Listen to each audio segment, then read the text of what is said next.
Hello friends, welcome back to my channel. இன்றைக்கி ஹெல்த்தியான ஒரு துவையல் என்னென்னு பார்த்தீங்கன்னா கொள்ளு துவையல் வந்து உடம்பு இளைக்கணும் அப்படின்னு நினைக்கிறாங்க. கொள்ளு துவையலை செஞ்சு சாப்பிட்லாம். டிஃபனுக்கு தொட்டு சாப்பிட்லாம், சாதத்துக்கு கூட தொட்டு சாப்பிட்லாம். இளைச்சவனுக்கு எள்ளு, கொளுத்தவனுக்கு கொள்ளுன்பாங்க. அது மாதிரி கொள்ளு துவையல் எப்படி அரைக்கலான்னு பார்க்கலாம். அதுக்கு நார்மல் ஸ்பூனில் 4 ஸ்பூன் கொள்ளு எடுத்திருக்கேன், 2 ஸ்பூன் துருவன தேங்காய், 2 ஸ்பூன் உளுந்து, 10 சின்ன வெங்காயம், 2 பல் பூண்டு, 1/4 ஸ்பூன் சீரகம், கொஞ்சமாக 1/4 எலுமிச்சம்பழ அளவுக்கு புளி, அதுக்கப்புறமா 5 காஞ்ச மிளகா, தேவையான அளவு உப்பு எடுத்திருக்கேன். ஃபஸ்ட்டு இந்த கொள்ளை ஒரு கடாயில் நல்லா வறுத்துக்கலாம். இந்த கொள்ளு துவையல் வந்து நீங்கள் கொள்ளை வந்து குக்கரில் போட்டு 5 விசில் 6 விசில் வச்சு வேக வச்சு கூட அந்த கொள்ளு வச்சு நீங்கள் இந்த கொள்ளு துவையல் செய்யலாம். எனக்கு வேக வைக்காதனால நான் ட்ரையாக கடாயில் போட்டு வறுத்துட்டு அதுக்கப்புறமா தேங்காய், உளுந்து, வெங்காயம், பூண்டு, சீரகம், புளி, காஞ்ச மிளகா எல்லாம் போட்டு கடாயில் போட்டு கொஞ்சமாக எண்ணெய் ஊற்றி இதை நம்ம வதக்கி எடுத்துக்கலாம். எல்லாமே சூடு ஆறணும். ஆறுனதுக்கப்புறமா நம்ம மிக்சி ஜாரில் போட்டு அரைச்சி எடுத்துடலாம்.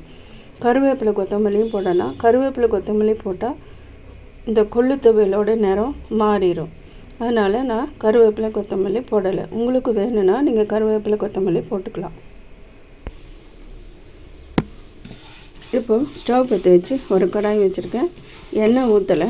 நான் நல்லா ட்ரையாக தான் இந்த கொள்ளை வறுத்துக்க போகிறேன்.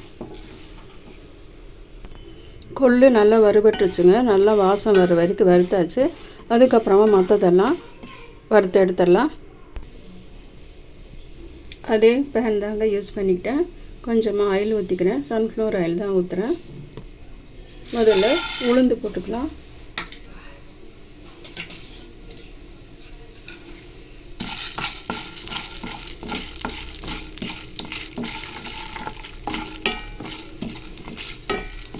உளுந்து தனியாக நீங்கள் லேசாக ப்ரௌன் கலர் வர்ற அளவுக்கு நீங்கள் வறுத்து எடுத்துக்கலாம். நான் இன்றைக்கி எல்லாமே ஒன்றா போட்டு தான் நான் இன்றைக்கி ஃப்ரை பண்ண போகிறேன். காஞ்ச மிளகாய் போட்டுக்கலாம். புளி, பூண்டு, சீரகம், அதுக்கப்புறமா வெங்காயம் போட்டு இதை நல்லா ஃப்ரை பண்ணி எடுத்துடலாம்.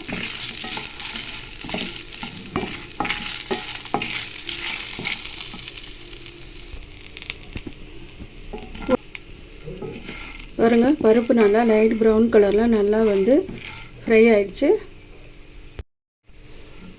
பருப்பு பாருங்கள், பார்த்தாலும் தெரியும் நல்லா லைட் ப்ரௌன் கலரில் ஃப்ரை ஆயிடுச்சு. இப்போது தேங்காய் போட்டுக்கலாம்.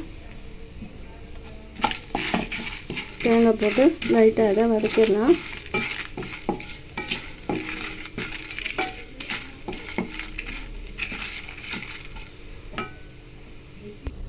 தேங்காவும் நல்லா ஃப்ரை ஆகிடுச்சு. ஒரு தட்டில் போட்டு ஆற வச்சுட்டு உப்பு போட்டு அரைச்சி எடுத்துகிட்டு வந்துடலாம். நைஸாக வேணால் நைஸாக அரைச்சிக்கலாம். கொஞ்சம் ரவை பதத்துக்கு வேணும்னா கூட ரவை பதத்துக்கு அரைச்சிக்கலாம். நல்லா ஆறிடுச்சு. மிக்சி ஜாரில் போட்டு அரைச்சிடலாம். இப்போ ஒரு மிக்சி ஜார் எடுத்துகிட்டு முதல்ல காஞ்ச மிளகா, கொள்ளு போட்டு நல்லா ட்ரையாக அரைச்சிடலாம். அதுக்கப்புறமா மீதி இருக்கிறதெல்லாம் போட்டு அரைச்சிடலாம். கொஞ்சமாக தண்ணி ஊற்றி அரைச்சிக்கலாம். ஏன்னா தண்ணி தேவைப்படும். கொஞ்சமாக தண்ணி ஊற்றி நீங்கள் அரைச்சிக்கோங்க.